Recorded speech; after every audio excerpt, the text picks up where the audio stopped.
3 cities, 3 palace squares, 3 of the most extraordinary concentrations of art and architecture ever created by human hands, all within 20 kilometers of each other.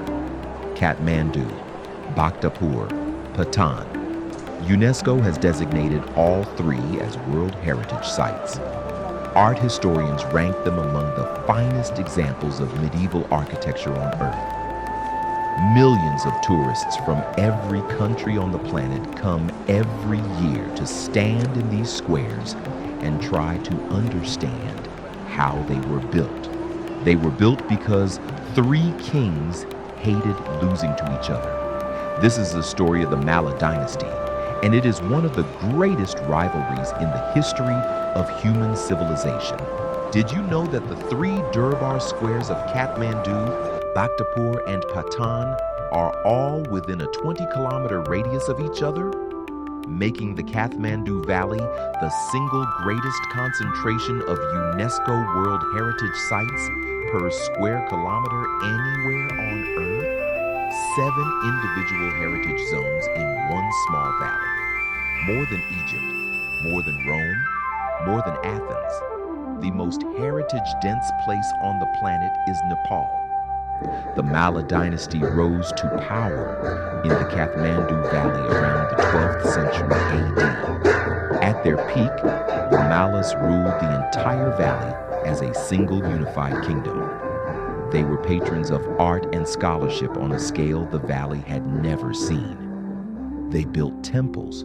They wrote poetry. They sponsored festivals that drew pilgrims from across Asia. And then, in 1482, everything changed. King Yaksha Malla, one of the greatest rulers the dynasty ever produced, died. And in his will, he made a decision that would define the next 300 years of Nepali history.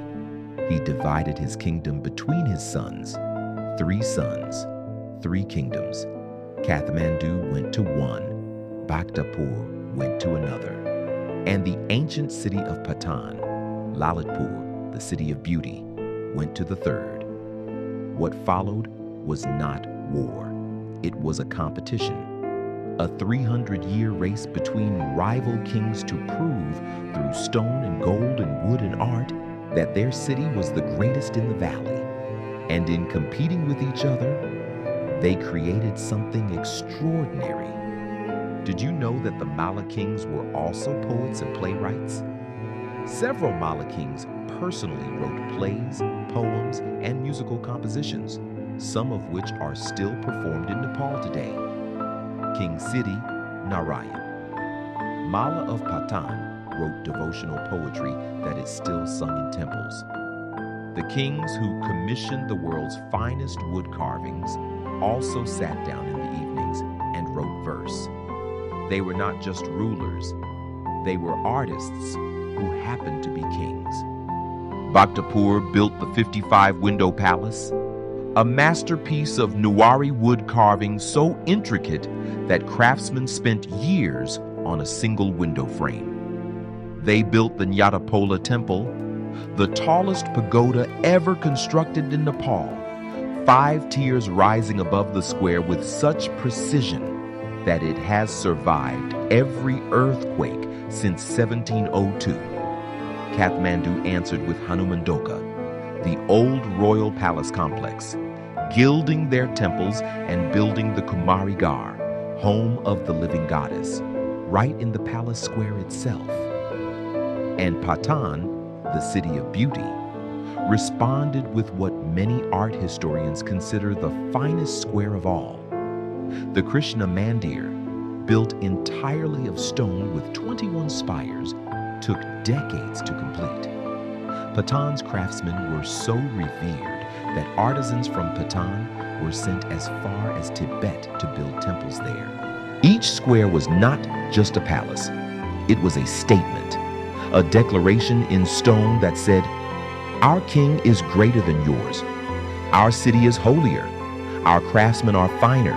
Our gods are more magnificently housed." And because each king could see what the others were building, they kept pushing higher temples, more intricate carvings, more gilded rooftops, more elaborate festivals. For 300 years, an arms race in beauty.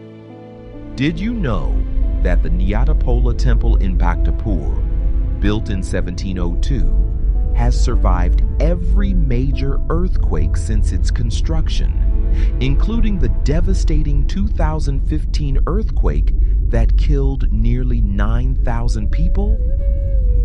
Engineers studying the structure found that its 5-tiered design creates a natural seismic dampening effect, the same ancient engineering wisdom we saw at Swayambhunath.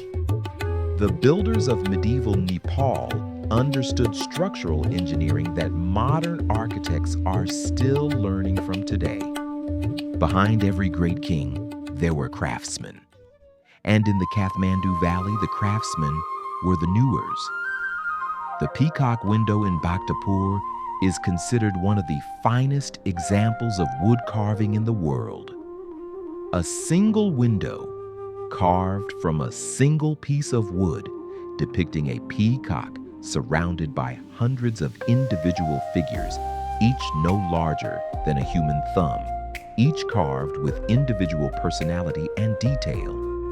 Art historians have estimated it took a single master craftsman more than a decade to complete. A decade for one window. The Newari metalworkers were equally extraordinary. The giant bell of Bhaktapur, cast during the Malla period, still rings today. The Golden Gate of Bhaktapur, covered in repoussé metalwork of breathtaking complexity, has been called one of the finest examples of its kind anywhere in Asia. These craftsmen had no cameras, no social media, no way to know if history would remember them. They carved and cast and built in relative anonymity, but their work endures. And every time a tourist stands before the peacock window and cannot find words, a Newari craftsman who died 600 years ago is still communicating. Did you know that Newari craftsmen from Patan were commissioned by Kublai Khan to build Buddhist temples in China and Tibet in the 13th century? The most famous was Araniko, a young Newari artist from Patan who traveled to the Chinese imperial court at the age of 17 and became the chief court artist to the Emperor of China. A 17-year-old from Patan changed the look of Asian architecture forever. The rivalry that had produced such beauty would ultimately contribute to the dynasty's downfall. In the 18th century, a young king from the hill kingdom of Gorkha began a campaign of unification. His name was Prithvi Narayan Shah, and he had one strategic insight: the three Malla kingdoms, so consumed by competing with each other, could not unite to face him. Kathmandu fell in 1768. Patan surrendered. Bhaktapur, the last holdout, fell in 1769. The Malla dynasty was over. 300 years of rivalry, 300 years of competition, 300 years of accidental beauty. The last Malla king of Bhaktapur, Ranajit Malla, walked out of his palace and surrendered to Prithvi Narayan Shah. According to legend, Prithvi Narayan placed Ranajit Malla's crown on his own head. The era of the Mallas was finished, but they left behind something no conquering army could take. The squares they built in their vanity and their rivalry, those squares are still there. They have been there for 600 years, and they will be there for 600 more. Did you know that on the very night Prithvi Narayan Shah's forces entered Kathmandu in 1768, the city was celebrating the Indra Jatra festival? The streets were full of celebration and the living goddess Kumari in procession. Prithvi Narayan Shah arrived not to a city prepared for siege, but to a city in the middle of its greatest annual celebration. He sat in the royal square and received the Tika blessing from the Kumari herself.